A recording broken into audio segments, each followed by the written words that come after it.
Hey, what's up, you guys? We're back on the road and the drill season is starting. The school year is starting for a lot of us out there. So we're back with some great content to help your drill team get better. So here's one for our exhibition drill team friends. Okay, so I want you to imagine this situation. Let's say we're just getting started. We're putting a routine together for the first time, right? We're all kind of on this journey together. We start at ground zero, and maybe in the first year, our routine, moves up to here, and we kind of all do that together, right? Well, in the second year, you're going to start here. You're going to go up just that little bit more. And in the next year, you're going to push it a little bit more and a little bit more. And the routine complexity, the difficulty, the content of that routine is going to become increasingly more challenging for a new driller to learn. Well, what's the problem here? Your new drillers, unless they have some kind of exception, like a sibling that taught them, or maybe they're in middle school, kind of a drill program, they're still starting from ground zero. They're still starting from the very beginning where everyone started. And so while they only have to move up a little bit in that second year, in that third year, or that fourth year, fifth year, so on and so forth, it becomes more and more challenging for a new driller to become part of that performing team.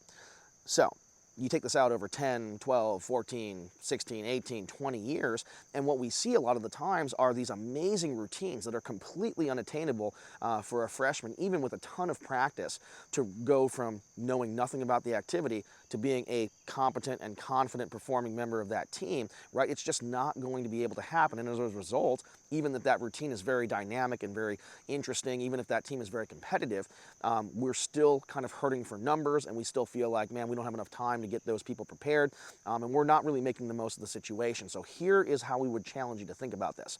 Think about a rock band, right? You have a drum set player, and you have a bass guitarist and a lead guitarist, maybe you have someone singing vocals, and all of those parts are coming together to make this awesome music that we know and love. Well, drill team can be basically the same thing. If we think about our routine, right, the base level of our routine is right here.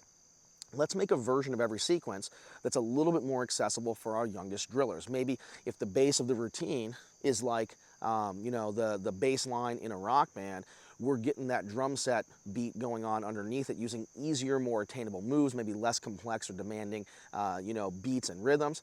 But then at the same time, we have a layer of that routine that sits above that base layer that really challenges our experienced drillers to go above and beyond. So maybe some drillers are throwing triple aerials while some are throwing double aerials while some are doing, single spins. And so we have three parts to the same sequence. Well, the neat thing is, right, now we have an on-ramp to that routine. A freshman is much more likely to be able to come onto the team and learn the basic part of that sequence and participate faster, which means the team culture is going to grow, which means that they're going to get on the floor sooner, thereby getting more experience.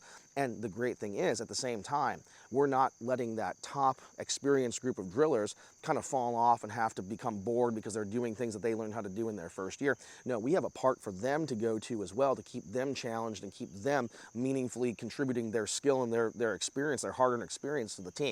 So as opposed to thinking about everything being the same thing at the same time, I would challenge you to think, how can we make an on-ramp for every sequence, and how can we make an extension for every sequence? This way our teams become stronger. We avoid that dreaded rebuilding year when all the strong team members graduate or go away, or maybe there's an instructor or coach turnover. We really avoid that situation because everyone's been able to kind of track together, get on board with that routine sooner, and have a better experience overall performing and competing with their exhibition team. So that's our tip for today. Think about that split sequencing. We would call that an AB or an ABC split. Think about how we could make our routines more dynamic and more interesting and more complex while at the same time getting more people on the floor. That's what we're out here teaching people. That's what we want for you. If this was helpful, please give us a like, give us a follow, and look out for more great content. JRTC, drillteamtraining.com for all of your training needs.